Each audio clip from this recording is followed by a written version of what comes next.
Ta-da! Hello, hello, how are you? Good. All right, an intro off the An cuff. intro. And don't forget to mention your bed and breakfast, for God's sake. I'm always really crap at intros. I'll give it a go. Go on Hey, then. I'm Matthew Moody, and I have the pleasure of being a co-host on this brand new, amazing podcast, which I'm particularly stoked about, to be honest, because it's great to be able to talk about like-minded issues with people that get it. Bit about me, from Yorkshire originally, son of a policeman and a housewife, fabulous growing up in Yorkshire. Highly recommend if you've not been to God's country, you should, because if not, you're missing out. And for my sins, I moved to Oxford to do a degree in theology, which is like, woo, that's a bit strange, but it's one of those things where you kind of get into a situation of doing a particular degree because at the time you're in a culture, a programming, and that's one of the things I'd love to talk about later on is programming because I'm seeing it all the time at the moment. But anyhow, had a great time in Oxford, as one does, and then went and started working in business, which has got nothing to do with theology whatsoever. So I've been working in business and property since '96. So quite a few years now. And when you look back at it and think of all the changes, the technological marvels that have happened in that time period, it's pretty incredible, to be fair. Yeah.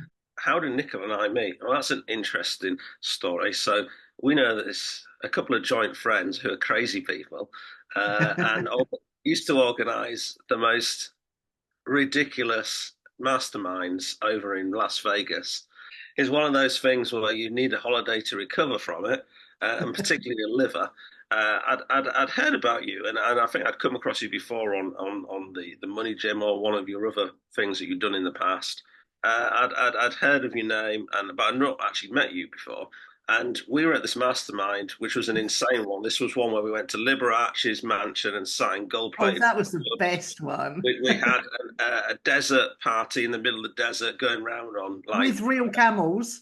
with real camels and just hurtling across the desert in jeeps. So many things that were happening, and obviously there was, actual mastermind and content, of course, but we kind of interacted over the week, but we didn't really meet me until the last day at the mansion party. And I just thought, oh, I'm just going to go and talk to Nicola. And we sat down and had a really good chat. It's like, why didn't I do this 5 days ago? Because then we could have just been comparing notes across the week. But anyhow, that's how it kind of happened, and Oh, okay. we kind of kept in contact since then because we've been part of I guess, ongoing webinar series again hosted by one of our good friends on rational thinking, which is Yeah. another interesting Something I'm topic. not known for. Well, it's an interesting one, isn't it? Rational thinking. Yeah. Most people don't do it. And most recently, yes, we've been working on a very exciting project, which was when I had stood to become elected to the Houses of Parliament as an MP for Reform UK in my area, Penrith and Solway. We've been working on that over the last 6, 7 weeks, and it's been absolutely fantastic having someone that actually gets what social media is about. I'm Nicola Cairncross. I live in Shoreham by Sea, and I grew up on the south coast. And I've always been interested in everything, nosy, some might say. I've always known I wanted to be self-employed. So from the age of about 12, I was out doing horrible jobs, but also teaching myself to sew so that I could make clothes for myself that I couldn't afford because I grew up in a working class background like yours. And then I ended up going to art college and making new romantic waistcoats for boutiques locally and putting myself through college doing that because I was a mature student.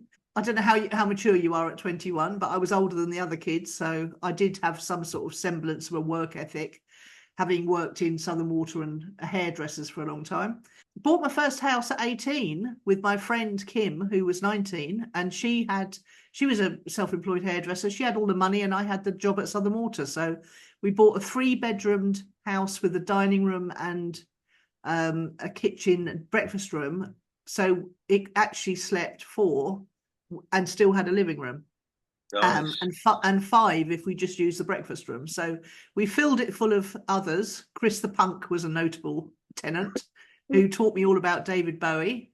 We bought it for 27,500, and now it's worth over 500,000. So that particular house in that particular road. So I always thought it wasn't for me because I didn't have any money. And then I read a book called Rags to Riches Through Real Estate by Russ Whitney. And he talked about how he first started buying properties no money down while he was slaughtering hogs for $5 an hour. And I thought, I wonder if you could do that in the UK. And the first thing I went out and bought was a 12-bedroom hotel, very rundown from 20 odd years. And he was looking to get out. So we had a motivated seller. We had a rundown property that was structurally sound. We had the potential for a business in a freehold property. And because I'd read that book and been to several workshops like Rick Otton, We Buy Houses. Oh, Do you remember him? And I'm looking forward to your next portrayal of an accent from overseas, to be fair. And it's like singing, it sounds great in my head, and then when it comes out it's terrible, but I have a go anyway. So yeah, and I bought this property in early 2000. Yeah, I went to my bank manager. I put a business plan together. He said yes initially. The bank said no. We rejigged the offer and managed to buy it. Yeah. And then I was already teaching people how to do things with money as I was learning, because I reached an epiphany point, really sick of being skint, sick of working hard, sick of getting nowhere, sick of always having to go and get shit jobs and not getting anywhere. Because I'm an entrepreneur, I want to make things happen. I want to move fast. The hotel was a brilliant opportunity for me. And that's one day I remember sitting in the front room of the hotel and thinking, I could combine what I'm teaching people into a program, a 1-year program, and I could have people come and have workshops at my own hotel.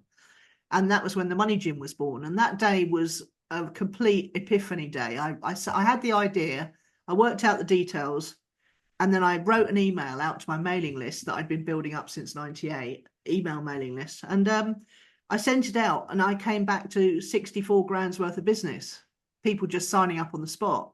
And that was a life changer. Well, the hotel was a life changer to start with, because it made me realize how the money system works.